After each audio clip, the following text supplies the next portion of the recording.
পূর্ণ পরমাত্মা সর্বসৃষ্টির রচনহার কবির দেব প্রত্যেক যুগে এই পৃথিবীতে অবতারিত হন এবং একজন সাধারণ মানুষের মতো লীলা করতে করতে তার বাস্তবিক ঘর অর্থাৎ সৎলোকের তথ্য ভক্ত সমাজকে দেন। কিন্তু ওই সময় সবাই পরমেশ্বরকে চিনতে পারে না। আজ থেকে প্রায় 625 বছর আগেও সম্পূর্ণ সৃষ্টির নির্মাতা পূর্ণ পরমাত্মা কবির সাহেব কাশীনগরের জুলাহা বস্তিতে একটা ভাঙা কুঁড়ে ঘরে 120 বছর ধরে কাপড় বোনার লীলা করতে করতে তাঁর তত্ত্বজ্ঞান ও সৎলোকের মহিমার গুণগান করেছেন এবং সমাজে ব্যাপ্ত ভণ্ডামিকে সমাপ্ত করে ভক্ত সমাজকে এক সত্য ভক্তি প্রদান করেছিলেন, যার মাধ্যমে লোকেরা পরমাত্মার থেকে লাভ পেতে শুরু করেছিলেন, যার দ্বারা প্রভাবিত হয়ে ওই সময় হিন্দু এবং মুসলমান উভয় ধর্মের প্রায় 64 লাখ শ্রদ্ধালু কবির পরমেশ্বরের শিষ্য হয়েছিলেন। অপরপক্ষে কবির পরমেশ্বরকে একজন সাধারণ ভক্ত, সন্ত ও গরিব জুলাহা মনে করে তৎকালীন মোল্লা, কাজী, পণ্ডিত এবং ব্রাহ্মণরা কবির সাহেবের মহিমা চারদিকে ছড়িয়ে পড়তে দেখে ঈর্ষাবশত দিনের পর দিন তার উপর জুলুম করার ব্যর্থ চেষ্টা করতে থাকেন। তাদের মধ্যে একটা ছিল রাজা সিকান্দার লোদির ধার্মিক পীর শেখ তকি দ্বারা কাশীতে ভান্ডারার মিথ্যা চিঠি ছড়িয়ে পরমেশ্বর কবিরজিকে বদনাম করার ষড়যন্ত্র।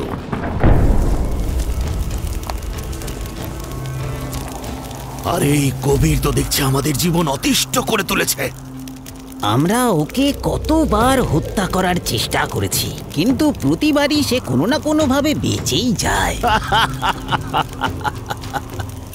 এবার আর বাঁচতে পারবে না। এইবারে আমি এমন পাশার চাল ফেলবো যে তাকে কাশী ছেড়ে পালিয়ে যেতেই হবে। এমন কি ভেবেছেন আপনি পীর সাহেব? কাছে এসো।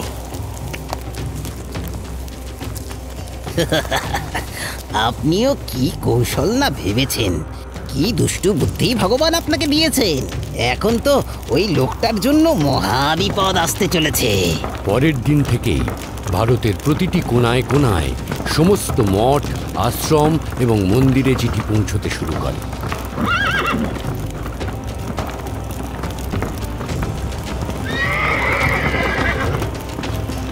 চিঠিতে লেখা ছিল, মান্যবর কবির শেঠের পিতা নূর আলী আনসারী তাঁতি কলোনি কাশী শহরের 3 দিন ব্যাপী ধর্মীয় ভোজন ভাণ্ডারার আয়োজন করছেন, যেখানে সকল সাধুসন্তদের আমন্ত্রণ জানানো হয়েছে। ভান্ডারাতে প্রতিদিন প্রত্যেকের ভোজনের পর একটি সোনার মোহর ও দোহর দক্ষিণা হিসাবে দেওয়া হবে। ভোজনে লাড্ডু, জিলিপি, হালুয়া, ক্ষীর, দই বড়া, মালপোয়া, রসগোল্লা প্রভৃতি সব প্রকারের মিষ্টি খেতে পাবেন এবং সেই সঙ্গে শুকনো সামগ্রীও দেওয়া হবে। সব শিষ্যদের বলে দাও আমাদের এই অনুষ্ঠানে যেতে হবে।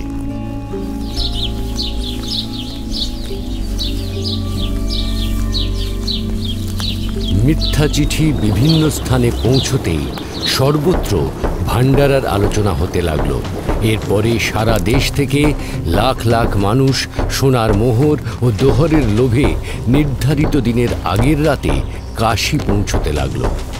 দেখতে দেখতে সম্পূর্ণ কাশী শহর ভান্ডারায় আসা সাধু ঋষিদের ভিড়ে পরিপূর্ণ হয়ে উঠল। হে মুনিবর, আজ এখানে এত ভিড় কেন? তুমি তো দেখছি গভীর ঘুমে নিদ্রামগ্ন হয়ে আছো। তুমি কি জানো না, এখানে এই কাশীতে কবির নামের এক শেঠ 3 দিন ধরে ভান্ডারার আয়োজন করেছেন, যেখানে প্রতিদিন ভোজন আর তার সাথে একটি করে সোনার মোহর আর সঙ্গে দোহরও দেওয়া হবে। আপনারা কি কোনো নিমন্ত্রণ পত্র পেয়েছেন? হ্যাঁ হ্যাঁ, এই দেখো নিমন্ত্রণ পত্র। এসব নিশ্চয়ই কেউ ভুল প্রচার করছে। আমাকে এক্ষুনি গুরুদেবকে সব জানাতে হবে। গুরুদেব, গুরুদেব, গুরুদেব। কি হলো রবিদাস? গুরুদেব, আমাদের এবার কাশী ছাড়তে হবে। ওরা তো সীমা ছাড়িয়ে গেছে। আপনার নামে ভুল চিঠি প্রচার করছে। যে কবির শেঠের পিতা নূর আলী 3 দিনের ভোজন আয়োজন করেছেন, যেখানে প্রত্যেক দিন আহারের পর ভোজনকারীকে একটা সোনার মোহর আর একটা বস্ত্র দান করা হবে। আচ্ছা, এখন এই ভুয়ো চিঠি পড়ে লক্ষ লক্ষ মানুষ এখানে আসা শুরু করে দিয়েছে। রবিদাস, আজ তো নির্বোধেরা সব সীমা ছাড়িয়ে গিয়েছে। আমি গরিব মানুষ, আমি কোনো রকমে আমার পরিবারের ভরণ পোষণ চালাই। এত লোককে আমি খাওয়াবো কি করে? ভিতর থেকে দরজা বন্ধ করে দাও, আর কেউ এলে দরজা খুলবে না। ওরা কাউকে না পেলে ক্লান্ত হয়ে নিজেরাই ফিরে যাবে। গুরুদেব, এই ভণ্ড ধার্মিক মানুষগুলো রোজ আপনার বিরুদ্ধে কিছু না কিছু ষড়যন্ত্র করেই চলেছে। কোনো ব্যাপার নয় রবিদাস, যেমন করে হোক আজকের এই দিনটা পার করে নিই। রাতের বেলা আমি আমার পরিবার নিয়ে দূরে কোথাও চলে যাব। দিনের পর দিন এদের এই আচরণে আমি বিরক্ত হয়ে গেছি। আমি সত্য কথা বলি আর এরা এটাকে নিন্দা মনে করে। এসো রবিদাস, বসো এখানে, দুজনে বসে ভগবানকে স্মরণ করি। বিপদের সময় তাঁকেই স্মরণ করা উচিত। তিনি সবার সম্মান রাখেন, আমাদেরও রাখবেন। এরপর পরমেশ্বর কবিরজি তাঁর 2টি রূপ ধারণ করেন। এক রূপে তো তিনি রবিদাসজির সাথে একটি কুঁড়ে ঘরে বসে থাকেন, এবং অন্য রূপে তিনি সৎলোকে উপস্থিত হন।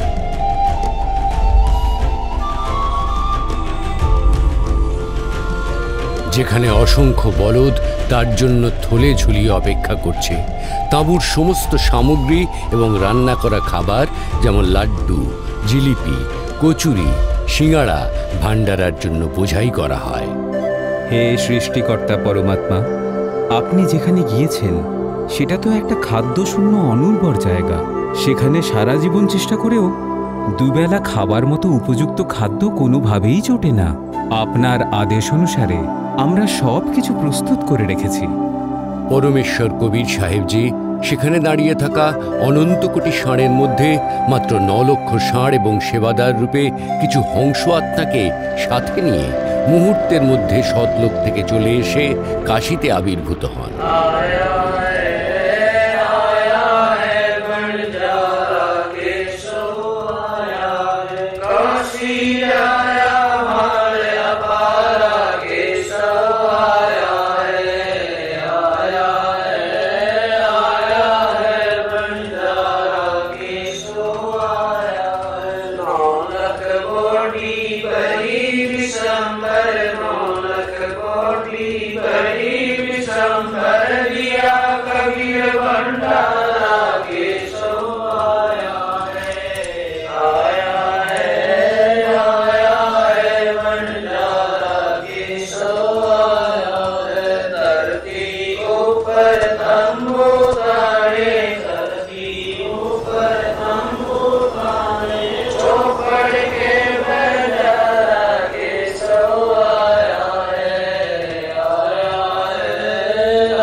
दास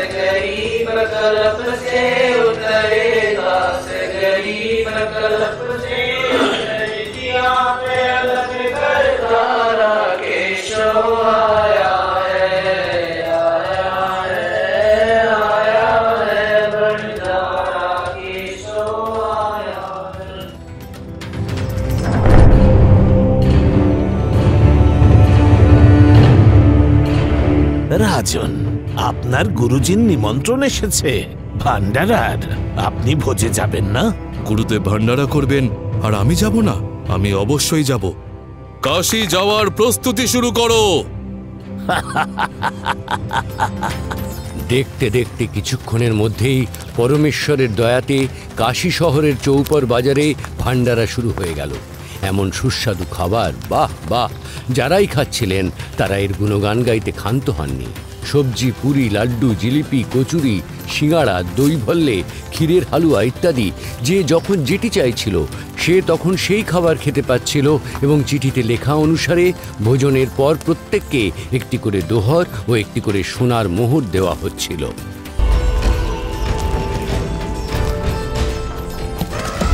ওপার থেকে দিল্লির রাজা সিকান্দার লোদি, যিনি পরমেশ্বর কবিরজির শিষ্য হয়েছিলেন, তিনিও তার ধার্মিক পীর শেক্তকির সাথে ভান্ডারায় পৌঁছান।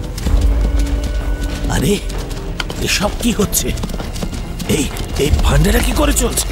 ভান্ডারায় পরমেশ্বর কবির সাহেবের প্রশংসা শুনে শেক্তকি আশ্চর্য হলেন, কারণ তিনি মনে মনে ভেবেছিলেন যে কবির হয়তো তাঁর কুঁড়ে ঘর থেকে পালিয়ে গিয়েছে এবং লোকে হয়তো তাকে গালি দিচ্ছে। কিন্তু তার পরিবর্তে ভান্ডারা চলতে দেখে শেক্তকির যেন শরীরে মুখে আগুন জ্বলছিল। হে ভক্তগণ, কবির সাহেব কোথায় আছেন? কবির সাহেবজি সম্পর্কে তো জানি না, কিন্তু ওখানে সাদা তাঁবুতে এক ব্যক্তি বসে আছেন। উনি এখানে ভান্ডারার সমস্ত ব্যবস্থা করেছেন।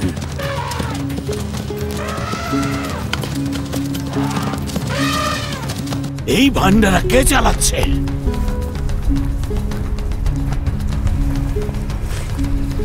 কে আপনি? আর কবির সাহেবের সঙ্গে আপনার কিসের সম্পর্ক? আমি একজন বাঞ্জারা, আর কবিরজি আমার পাগড়ি বদল করা বন্ধু। আমি তার কাছ থেকে একটা খবর পেয়েছিলাম, তিনি একটা ছোট্ট ভান্ডারার আয়োজন করতে চান। তার জন্য কিছু জিনিস আনতে বলেছিলেন, আর আমি তারই ব্যবস্থা করেছি। এখানে 18 লক্ষ মানুষ খাবার খাচ্ছে, আর এটাকে উনি ছোট একটা ভান্ডারা বলছেন? কবির সাহেব কোথায় আছেন? উনি আসেননি কেন? হে মহারাজ, তার দাস তো এখানে বসে আছেন, তার এখানে কষ্ট করে আসার কি প্রয়োজন? আপনি ভোজন গ্রহণ করুন। না না, ভোজন ভান্ডারা তো আমি গুরুদেবের দর্শন করার পরই করব। কবিরজি তার কুঁড়ে ঘরে বসে থাকবেন ভেবে রাজা সিকান্দার লোধি তার কুঁড়ে ঘরে যান। এবার কি হবে গুরুদেব? মনে হচ্ছে ওনারা খুঁজতে খুঁজতে এখানে চলে এসেছেন। জানি রবিদাস, একথা তো তোমাকে আগেই বলেছিলাম। কোনো ব্যাপার নয়, তুমি যেন দরজা খুলো না, কিছুক্ষণ পর ওরা নিজেরাই চলে যাবে। দয়া করে দরজা খুলুন প্রভু, দিল্লি থেকে আপনার দাস সিকান্দার এসেছে। রাজন, আমরা দরজা খুলব না। এই লোকেরা তো আজ সব সীমা পার করে দিয়েছে, আমার নামে মিথ্যা চিঠি ছড়িয়েছে। আমি কিভাবে বাইরে যাব? এই বেনারসে আমার পরিচিত একজন শেঠও নেই যে আমাকে টাকা ধার দিতে পারে। আমি তো কোনো রকমে তাঁত বুনে আমার পরিবারের ভরণ পোষণ করি। এরা আমার জীবন অতিষ্ঠ করে তুলেছে। শুধু রাত হওয়ার অপেক্ষায় আছি। রাত হলেই আমি আমার পরিবার নিয়ে দূরে কোথাও চলে যাব। পরম দয়ালু প্রভু, আপনি আমাকে ভুল বোঝাতে পারবেন না। আপনি হলেন আল্লাহ আকবার। আপনি দেখুন, আপনি এখানে কি চমৎকার করেছেন। একবার দরজাটা খুলুন দাতা, দাস আপনার দর্শন করতে চায়। খুলে দাও দরজা। রাজা সিকান্দার লোদির অনুরোধে পরমেশ্বর কবিরজি ভান্ডারাতে যাওয়ার জন্য দাঁড়ানোর সাথে সাথেই তার মাথায় নিজে থেকেই হীরা পান্নায় জড়ানো একটি খুব সুন্দর মুকুট উপস্থিত হয়। আর কুঁড়ে ঘর থেকে বের হতেই সেই পরম পিতার উপর আকাশ থেকে ফুলের বর্ষণ শুরু হতে লাগলো। রবিদাস সাহেব, আজ এই দাসকে সেবা করার সুযোগ দিন। আপনি তো প্রতিদিনই সেবা করেন।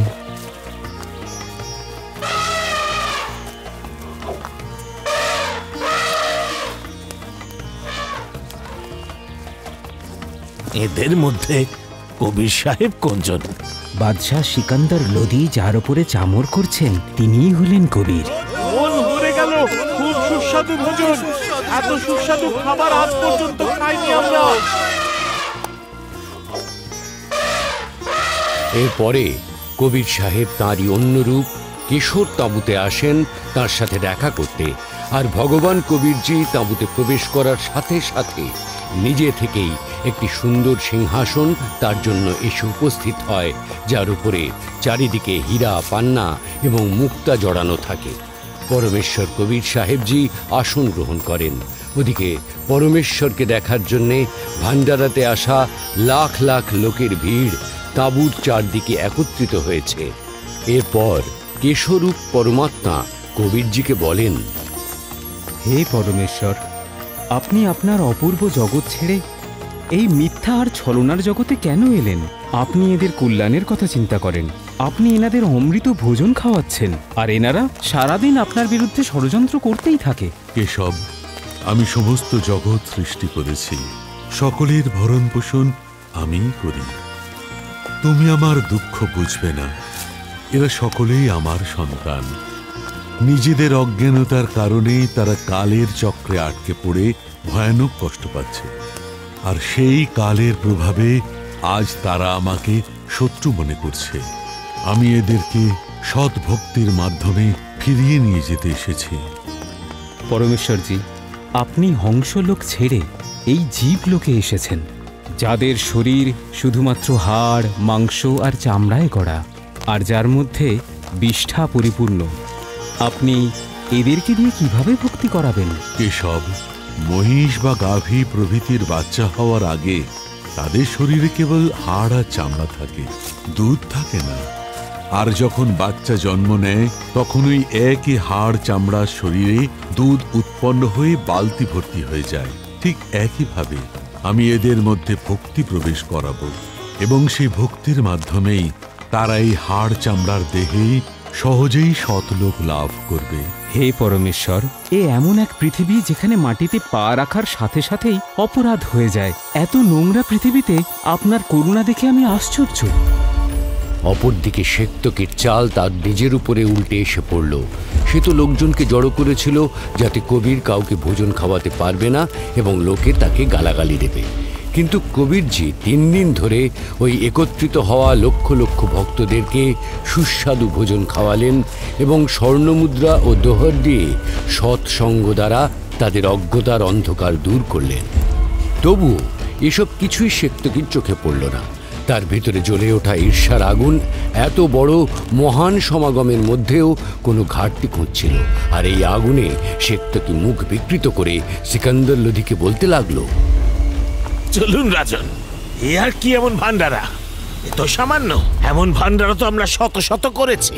শেক্তকি যখন এতটাই বলেছিল তখন বলতে বলতে তার মুখ স্থায়ীভাবে পেকে গেল এবং সাথে সাথে সে বোবাও হয়ে গেল।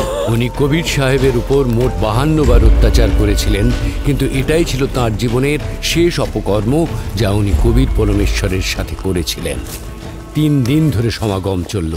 তৃতীয় দিন সেবকরা অবশিষ্ট মালপত্র এবং তাঁবু ইত্যাদি বলদের ওপর বোঝাই করল এবং রওনা দিল।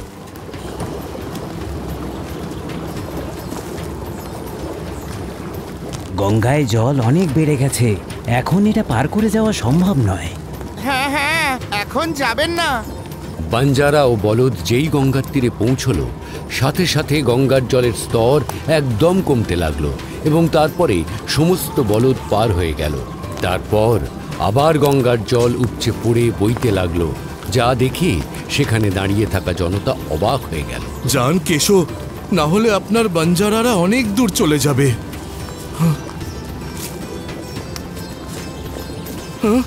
এ কি? কোথায় গেল ষাঁড়? কোথায় গেল বাঞ্জারারা? রাজন, যেখান থেকে এসেছিল সেইখানেই ফিরে গেছে। সিকান্দর কিছু বুঝতে পারার আগেই কেশো কবিরজির ভিতরে লীন হয়ে গেল। সিকান্দর স্তব্ধ হয়ে গেলেন। কাঁদতে কাঁদতে কবির পরমেশ্বরজির চরণে দণ্ডবৎ প্রণাম করলেন। বন্দি ছোড় কবির সাহেবের জয় হোক। এভাবেই পরমেশ্বর কবির সাহেব সেই দুষ্ট লোকেদের এই ষড়যন্ত্র নস্যাৎ করে দিয়ে এই লীলা করলেন এবং ভক্ত সম্প্রদায়ের সামনে একটি দৃষ্টান্ত স্থাপন করলেন যে কেউ গরিব হোক বা ধনী হোক, প্রত্যেক মানুষই তার মতো ভগবানের ভক্তি করতে পারে। যেমন আমি কাপড় বুনে নিজের ও পরিবারের পেট ভরিয়েছি এবং ভক্তিও করেছি, তার ফলে পরমাত্মাও সংকটকালে আমার সম্মান রক্ষা করেছেন। একইভাবে আপনিও আমার উপর অর্থাৎ পরমাত্মাকে বিশ্বাস করুন এবং ভক্তি করুন, তাহলে আপনি দেখতে পাবেন যখনই পরমাত্মাকে প্রয়োজন হবে আপনি তাকে সামনে পাবেন। पर्वत पर्वत में फिरा कारण अपने राम, राम सरीखे संत मिले जिन सारे सब काम। सत साहिब। আপনারা দেখলেন সত্য ঘটনা অবলম্বনে নির্মিত 2D অ্যানিমেশন ভিডিও। এবার শুনুন পরমেশ্বর কবির আর ওনার রূপ ধারণ করে আসা কেশব বঞ্জারার সম্পূর্ণ লীলা কথা সন্ত রামপাল মহারাজের মুখ থেকে নির্গত অমৃতবাণীর মাধ্যমে। चौपड़ के बाजार फिर कर आए के सो पास, गरीबदास कुर्बान गति क्या क्या कहूँ विलास।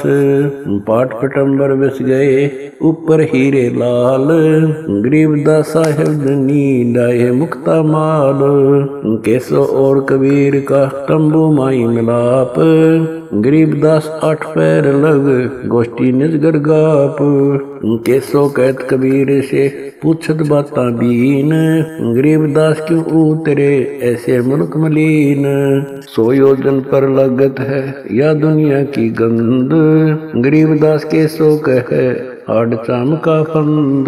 सुन कबीर सुर वेद हूँ के सो कष्ट करंत, गरीबदास गंदे मनुष्य मेला आन भरंत।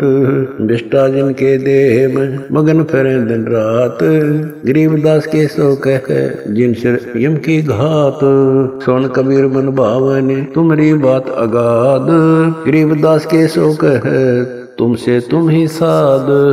धन कबीर कुर्बान जा ऐसी रही तुम्हार, गरीबदास के सो कहे छोड़िए गंदा संसार।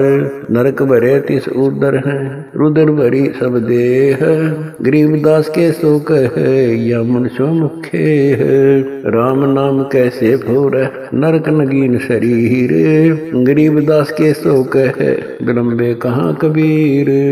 दम बिन दे ही सही नहीं जमी आसमान, गरीबदास के सो कहे जहाँ रहन स्थान।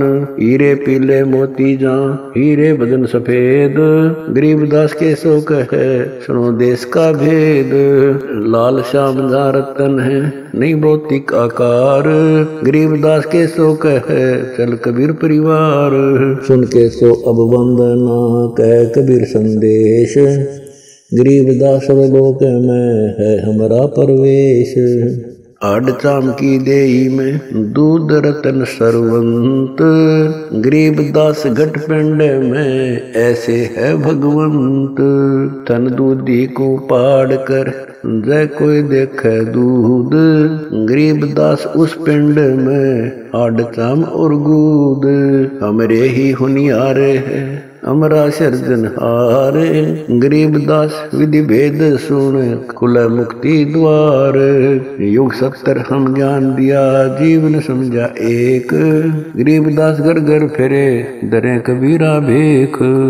70 युग सेवन किए किन न बुझी बात, गरीबदास में समझात हूँ मोहे लगावे लात। कल्प कोटि युग बीतिया हम आए हर बेर, गरीबदास के सो सुनो देन भक्ति की टेर। स्वर्ग मृत्यु पाताल में हम बैठे कई बार, गरीबदास घर घर से जा मार मार के मार।